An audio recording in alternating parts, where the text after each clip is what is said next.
أفلا يتدبرون القرآن أم على قلوب أقفالها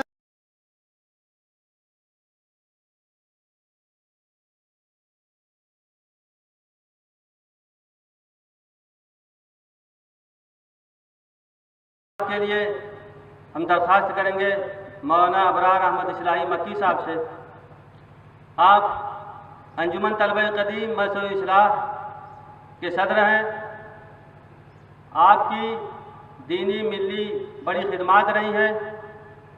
آپ کئی تحریکی اداروں سے جڑے رہے ہیں اور آپ اب تک ملک اور بیرون ملک میں متعدد کانفرنس اور سیمیناروں میں شریک ہوتے رہے ہیں، اور ابھی حال میں آپ نے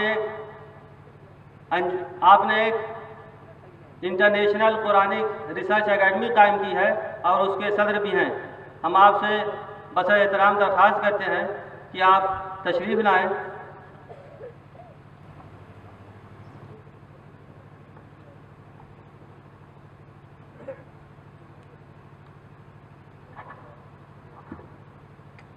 نحمدہ ونصلی علی رسولہ الکریم وعلی آلہ وصحبہ اجمعین۔ جناب صدر اجلاس پروفیسر اشتیاق ذلی صاحب، اسٹیج پہ بیٹھے ہوئے تمام معزز حضرات، اس علاقے کے علماء کرام اور وہ تمام لوگ جو مسلمان نہیں ہیں، ہمارے انسانی بھائی ہیں، میں آپ سب کو محبت اور احترام کا سلام کرتا ہوں۔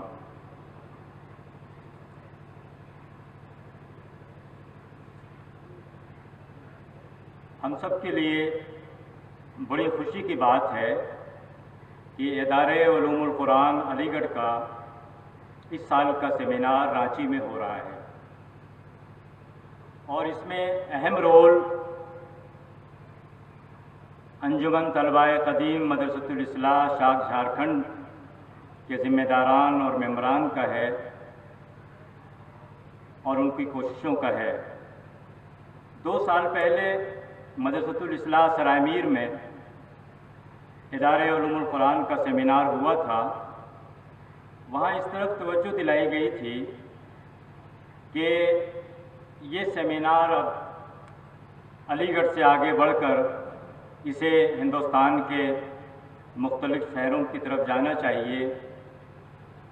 چنانچہ رانچی میں موجود انجمن طلبہ قدیم مدرسۃ الاصلاح شاخ جھارکھنڈ نے یہاں ایک شاخ قائم کی اور اس بات کا عزم کیا کہ اگلا ادارے علوم القرآن کا سیمینار رانچی شہر میں ہونا چاہیے۔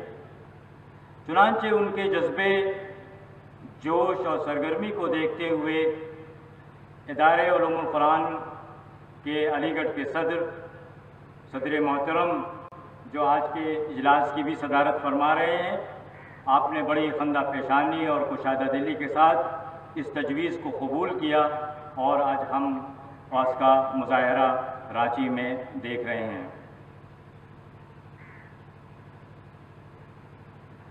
بزرگوں اور دوستوں، آج کے سیمینار کا موضوع اصلاح اور فساد فی الارض کا قرآنی تصور اور جہاد ہیں۔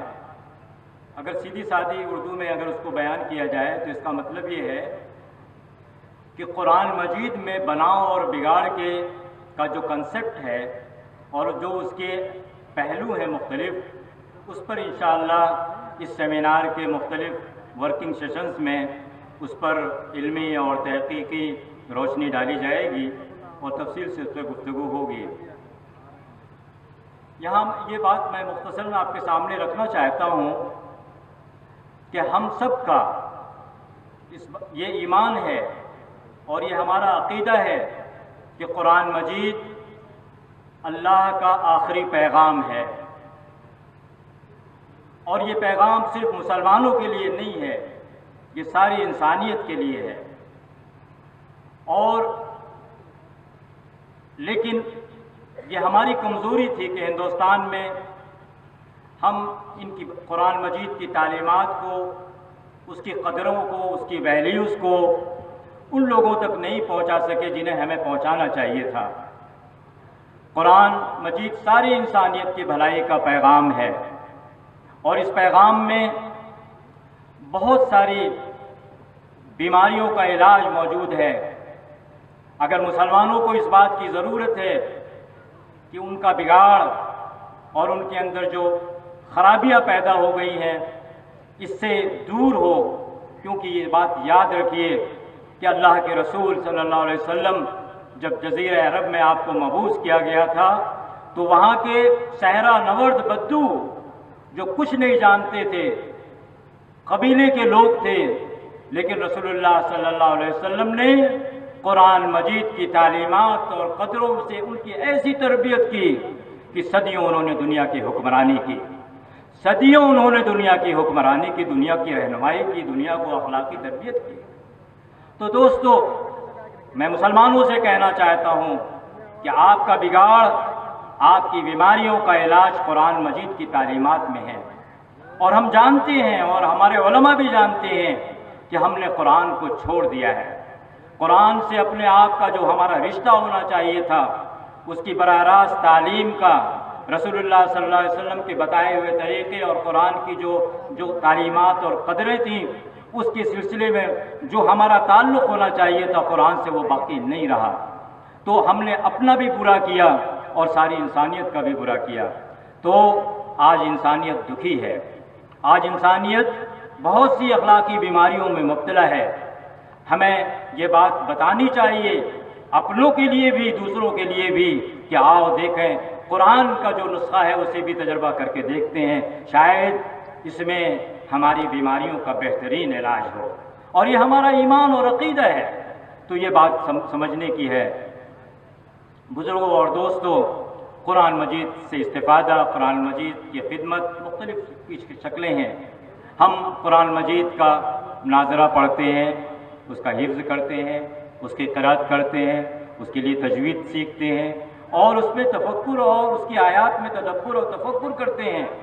لیکن یاد رکھیے، جس شخص پہ قرآن نازل ہوا تھا، محمد رسول اللہ صلی اللہ علیہ وسلم، انہوں نے ان کی سیرت میں جو سب سے زیادہ پہلو نمایاں ہے قرآن کی حکمت کا، وہ یہ ہے کہ ان کو اس بات کی فکر رہتی تھی، اس بات کی تڑپ رہتی تھی، اللہ کا یہ پیغام کس طرح ہم ان لوگوں تک پہنچا دیں جن تک یہ پیغام نہیں پہنچا ہے.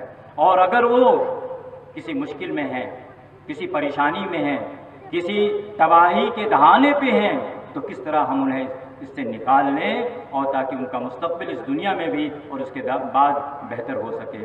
تو یہ وہ پہلو ہے قرآن مجید کے جس پر ہمیں توجہ دینا چاہیے، پہلے مسلمانوں کو اور اس کے بعد ان کے ذریعے سے ان لوگوں تک کو جو اب تک جن تک یہ بات نہیں پہنچی ہے. دوستو، آج اس ملک کو اچھے لوگوں کی ضرورت ہے، سچے لوگوں کی ضرورت ہے، ایماندار لوگوں کی ضرورت ہے، دیانتدار لوگوں کی ضرورت ہے، با کردار اور با اخلاق لوگوں کی ضرورت ہے.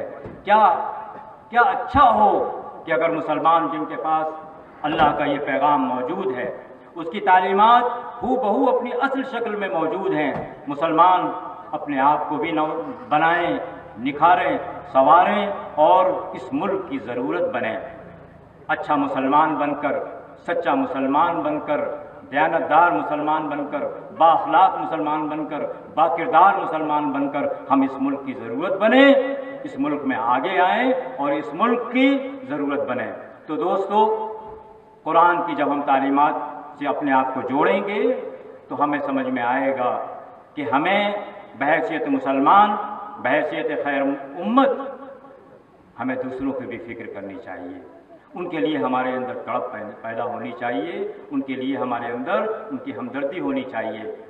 قرآن مجید میں ہمیں بتایا گیا ہے کہ اگر مسلمان کا اسلامی بھائی ہے تو وہ جو مسلمان نہیں ہے وہ مسلمانوں کا انسانی بھائی ہے.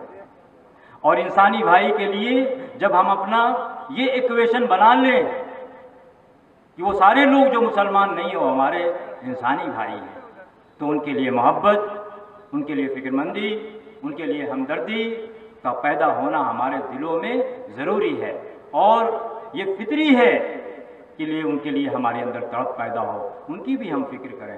آج جن لوگوں نے بھی مسلمانوں کے بارے میں اور اسلام کے بارے میں، قرآن کے بارے میں جن کی رائے بدلی ہے، وہ اس لیے بدلی کہ ان کے پاس، ان کے قریب میں کوئی ایسا مسلمان تھا جو ان کا سچا دوست تھا، جو سچا ہمدرد تھا، اس کے لیے اس کی تڑپ تھی، وہ بیمار تھا، اس کی بیماری میں کام آنے والے تھے، وہ اگر مقروض تھا اس کی قرض میں اس کی مدد کرنے والے تھے۔ تو یہ قرآن سے اپنے آپ کو جوڑنے کے نتیجے میں یہ کردار پیدا ہوتا ہے اور آپ کی شخصیت میں یہ نکھار پیدا ہوتا ہے۔ تو دوستو یہ بات ہمارے سامنے واضح ہونی چاہیے اس بات کے لیے کہ یہ پروگرام جو ہو رہا ہے یہ پہلا سیمینار ہے جو رانچی میں ہو رہا ہے۔ اب اگر اس کا نمبر ہو سکتا ہے کئی سال کے بعد نمبر آئے، لیکن کیا کئی سال تک ہم بیٹھے رہیں گے؟ تو دوستو میری دعوت ہے انجمن طلباء قدیم مدرسۃ الاصلاح شاخ جھارکھنڈ سے، دارالعلوم اسلام نگر رانچی سے اور موجود تمام علماء سے کہ آپ قرآن سے مسلمانوں کو قرآن سے جوڑنے کا کام کیجیے، اور آج اس کی دوبارہ سے اثر نو اس کی ابتدا ہونی چاہیے، اور اس کام میں اور اس کوشش میں اب تیزی آنی چاہیے۔ اور میں بنفس نفیس ذاتی طور پر اس کام کے لیے آپ سے جڑنے کو تیار ہوں۔ میں رانچی سے، جھارکھنڈ سے اس کام کے لیے جڑنے کے لیے تیار ہوں اور اپنے آپ کو آفر کرتا ہوں آپ کے لیے۔ تو آپ کے ذمے اب یہ میرا آفر آپ کے پاس رہے گا، آپ جب بھی مجھے دعوت دیں میں دہلی سے ہمیشہ حاضر ہونے کے لیے تیار رہوں گا۔ تو میں یہ سمجھتا ہوں کہ یہ قرآن پہ سیمینار اور قرآن کے پیغام کو، قرآن سے مسلمانوں کو جوڑنے کی اور قرآن سے تمام ہمارے جو ہندو بھائی ہیں، آدیواسی بھائی ہیں اور وہ تمام لوگ جو یہاں موجود ہیں، ہم یہ چاہتے ہیں کہ وہ قرآن کو سمجھنے کی کوشش کریں، قرآن کی تعلیمات کو جاننے کی کوشش کریں۔ لیکن یہ کام کیسے ہوگا؟ یہ کام تو جب ہی ہوگا نا جب ہمارے مسلمان خود اپنے آپ کو اس کام سے جوڑیں اور اس کام کے لیے آگے آئیں، اور ہمارے جو برادران وطن ہیں ان سے بھی ہم اپنا رابطہ قائم کریں۔ اور یہ رابطہ قائم کرنا ہمارے تعلقات کے لیے بھی بہتر ہے، ساتھ میں ایک دوسرے کے ساتھ کو ایگزسٹنس کے لیے بھی ضروری ہے، اور یہ صرف ہماری ضرورت ہی نہیں ہے، اللہ تعالیٰ نے یہ ہمارا فرض منصبی اور ہماری ذمہ داری بھی بنائی ہے۔ تو دوستو میں اسی بات پر ایک بار پھر میں انجمن طلباء قدیم شاخ جھارکھنڈ، دارالعلوم اسلام نگر اور ان تمام، اور خاص طور پر مولانا ضیاء الہدیٰ اصلاحی ندوی صاحب کا شکریہ ادا کرتا ہوں کہ انہوں نے یہ موقع فراہم کیا۔ وآخر دعوانا ان الحمدللہ۔ تعارفی کلمات پیش کرنے کے لیے ہمارے مشفق استاد مولانا محمد عمر اسلم اصلاحی صاحب تشریف لا رہے ہیں۔ آپ کا تعارف مختصر لفظوں میں یہ ہے کہ آپ ایک بہت اچھے مقرر، ممتاز خطیب اور 1 درجن سے زائد کتابوں کے مصنف بھی ہیں۔ مولانا صدر محترم اور معزز حاضرین، ابھی جب سے یہ پروگرام شروع ہوا ہے مسلسل مدرسۃ الاصلاح اور ادارہ علوم القرآن کا ذکر آ رہا ہے۔ یقیناً آپ یہ جاننا چاہتے ہوں گے کہ یہ مدرسۃ الاصلاح کیا ہے، کہاں ہے، ادارہ علوم القرآن کیا ہے اور کہاں ہے۔ تو اس کا تو میں تعارف کرانا چاہتا تھا بہت مفصل، لیکن ظاہر کی وقت میں گنجائش نہیں ہے، اس لیے میں انتہائی اختصار کے ساتھ اس کا تعارف آپ کی خدمت میں پیش کرتا ہوں۔ دوسرے بہت سارے علاقوں کی طرح اعظم گڑھ کا خطہ بھی تعلیمی پسماندگی کے لحاظ سے بہت بری پوزیشن میں تھا۔ جو لوگ وہاں کے باہر تعلیم حاصل کرنے کے لیے جاتے تھے انہیں بڑی دقتوں کا سامنا کرنا پڑتا تھا، وسائل کی کمی تھی۔ جو افراد وہاں تھے تعلیم یافتہ وہ بھی باہر کے تعلیمی اداروں میں تعلیم دیتے تھے، تو اس لیے لوگوں کو دور دراز کا سفر کرنا پڑتا تھا، تب جا کر کہیں وہ تعلیم حاصل کر پاتے تھے۔ اور علاقے میں بدعات اور خرافات جو پائی جاتی تھیں ان کے سلسلے میں بھی لوگوں کو بڑی بے چینی تھی۔ تو آج سے تقریباً 100 سال پہلے دو شخصیات نے خاص طور سے وہاں کی فضا کو بہتر بنانے میں اہم کردار ادا کیا۔ ایک ہیں مولانا سید امین نصیر آبادی صاحب اور دوسرے ہیں مولانا محمد شفیع صاحب۔ مولانا سید امین نصیر آبادی جلالی آدمی تھے۔ وہ جہاں جاتے تھے جو کمزوریاں اور خامیاں دیکھتے انہیں بزور روکنے کی کوشش کرتے تھے، لیکن مولانا محمد شفیع صاحب کے ہاں جلال کے بجائے جمال کا پہلو غالب تھا، اس لیے وہ کوشش کرتے تھے کہ تذکیر کے ذریعے، تعلیم کے ذریعے لوگوں کے ذہن و فکر کی اصلاح کی جائے۔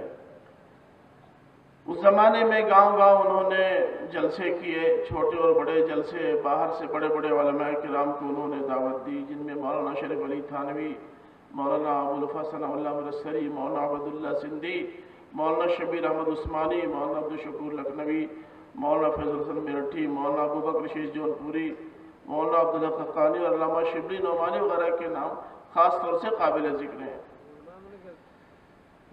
اس کے نتیجے میں یعنی ان اجلاسوں کے نتیجے میں جو تبدیلی اس علاقے میں محسوس ہوئی، اس کے نتیجے میں مولانا شفیع صاحب نے یہ سوچا کہ اگر یہ سلسلہ جلسوں تک محدود رکھا جائے گا تو کچھ دنوں کے بعد اس میں کمزوری آ جائے گی اور مستقل بنیادوں پر اصلاح و تربیت کا کام نہیں کیا جا سکے گا۔ اس لیے باقاعدہ ایک ایسا ادارہ قائم ہونا چاہیے اس علاقے میں جہاں ایسے افراد تیار ہوں جو باقاعدہ لوگوں کی ذہنی و فکری اصلاح کے لیے اپنا کردار ادا کر سکیں۔ تو ایک پہلے انجمن بنائی گئی انجمن اصلاح المسلمین اور پھر اسی کو مدرسے میں تبدیل کر دیا گیا اور نام رکھا گیا مدرسہ اصلاح المسلمین، جو بعد میں چل کر کے مدرسۃ الاصلاح بنا۔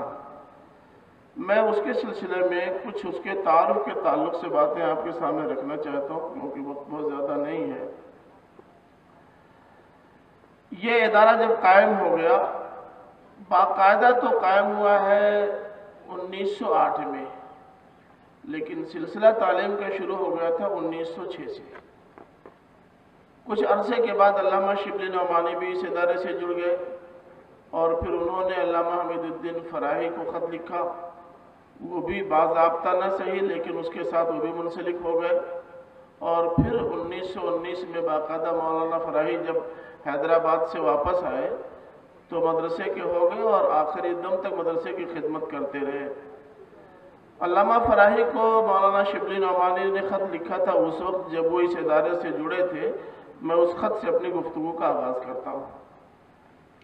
علامہ شبلی نے لکھا تھا کہ کیا تم چندروز سرامیر والے مدرسے میں قیام کر سکتے ہو؟ میں بھی شاید آؤں اور اس کا نظم و نسق درست کر دیا جائے۔ اس کو گروکل کے طور پر خالص مذہبی مدرسہ بنانا چاہیے، یعنی سادہ زندگی اور قناعت اور مذہبی خدمت مطمئن نظر ہو۔ علامہ فراہی نے اس خط کا مثبت جواب دیا اور باقاعدہ اس سے دلچسپی لینے لگے۔ پھر 23 جون 1912 کے جلسے انتظامیہ میں علامہ فراہی کو باقاعدہ ناظم منتخب کیا گیا۔